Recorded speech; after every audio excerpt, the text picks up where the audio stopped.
This episode is brought to you by SmartVestor. Connect with an investing pro near you at ramseysolutions.com/smartvestor.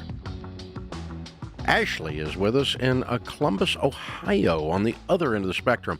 One of our baby steps millionaires. Congratulations, Ashley. What's your net worth? $1.16 million, Dave.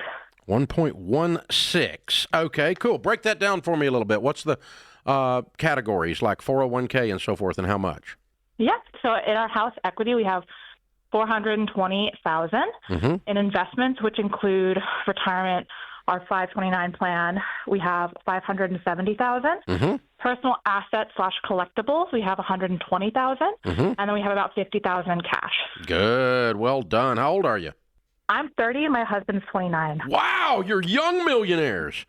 How much of this did you inherit?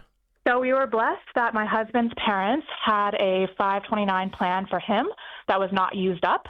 We inherited $100,000. That's now a school fund for our daughter, and we got that this past winter time. So we were just over the millionaire mark before we inherited that, but we are blessed that we were able to have that from his parents. Absolutely, That's great. But the point being, mathematically, you did not become a millionaire because of inherited money. Correct. We were So blessed how did you do it? By 30? We're very boring. So I thankfully found you relatively young. I was graduating Wait a minute, that's college. not boring. She's like, I like it. So I found you when I was graduating. I realized I had a bunch of student loan debt, and I was plan of how to pay that off. I found y'all, and I've just followed your plan ever since. So we're very boring. We invest. We are big savers, actually, both of us. We kind of break the norm. Do you have any fun? Yes, we do. What do you do that's fun? We travel a lot. We buy things that we want when we want them. What's the coolest place you've traveled to? I would say we did a joint trip both to Paris and then to Ireland. Paris. That doesn't sound like boring. Yeah, that's fun. No.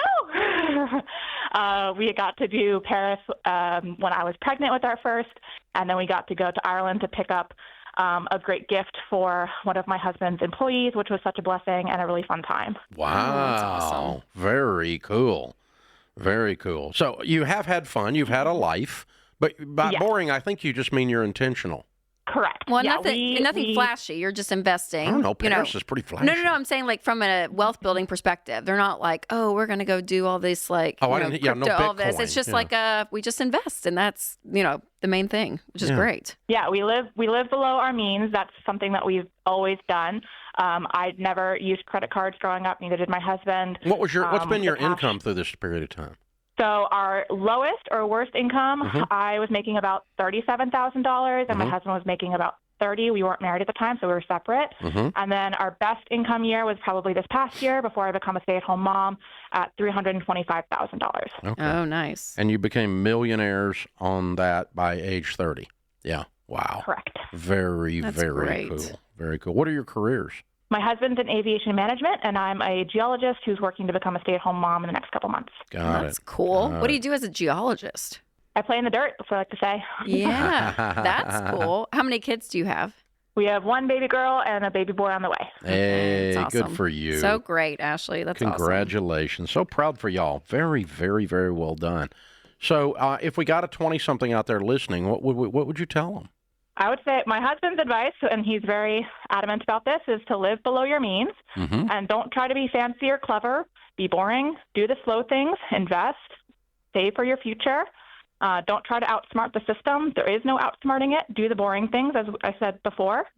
And then my advice would be, I was very thankful that I found you young. I worked 7 days a week to pay off my loans and save money. I always thought of it when I was in debt as that I had negative money, and that really motivated me to be responsible and work as hard as I could when I was young. Now that I have babies, I want to be home with them, and there's more excuses to not work hard, and thankfully we're in a position where I don't have to work 7 days a week, but I worked hard young so that I can now reap the reward a little bit older and spend time with my family. You lived like no one else, and now you can live and give like no one else. Hey, exactly. It's almost like a plan. I like it. It's awesome, Ashley. Well done. Very well done, Ashley. Excellent. What kind of car do you drive?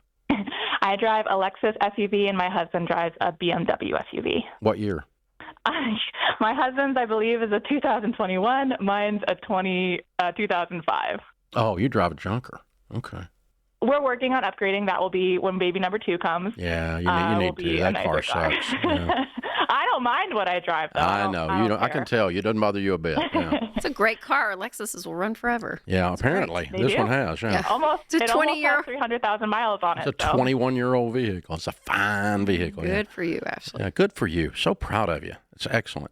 The number of times that somebody's driving a Toyota when they're millionaires, the first 1 to 2 million is just scary to me. I don't know what it is about Toyotas, but they're everywhere, you know. And of course, Lexus is a Toyota, in case you didn't know, folks. But okay, very cool. Congratulations, Ashley. You're the great American hero, man. Baby Steps Millionaire. Start doing our stuff when they're baby children. 20 years old, right? Mm-hmm. And just like game on, and clean up the student loan mess that they had, and work like a crazy person. And make great income. Now she doesn't have to ask the question, can I afford to stay at home? The question doesn't come up. Such a gift, yep. And so they can easily live on his income. They've already got a $1 million net worth by age 30, which, by the way, you can do just a quick predictions. It's fairly easy to say that if they stay just generally on track, it's probably 20 or 25 million when they're 65. That's about where that'll land. So not too shabby. Well done. It's called changing the old family tree right there. So mom and dad left $100,000. Well, and they both grew up. Not Ashley. Nope. They both grew up with. They both said we both, never had credit cards. You know what I mean. So the household environment that you're raising your family in, that matters. More's caught than taught. Yes, Rachel Cruz says. Yes. They're watching. Yeah, they're going to do what you do, and so financial peace babies do matter. Yeah, it's a big deal, and so she grew up learning this stuff, obviously, and it's the benefit of having been doing this now for 35 plus years, is that I am getting to see second and even third generation of people that have been following this stuff, and the results are astronomical with compound interest and with wisdom parlayed over that many decades. What you start to see happen, and so if you think about Rachel was born in April. We filed bankruptcy in September, and she's sitting here. That's the same thing, in a way.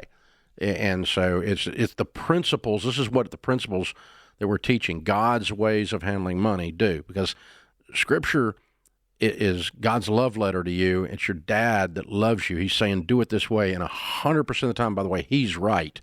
And if you disagree with him, 100% of the time you're known as what's wrong, okay? So you're just off. This is not going to work, all right? And so even if you're not a person of faith, it doesn't matter. This stuff is just the freaking truth. It works, okay? Every stinking time. And then when you parlay it out over an extended period of time, you get Ashley. And those things are working hard and being diligent, staying away from debt. Every time debt is mentioned in Scripture, it's in a negative fashion. Exactly. Saving. Yep. Being generous. Always.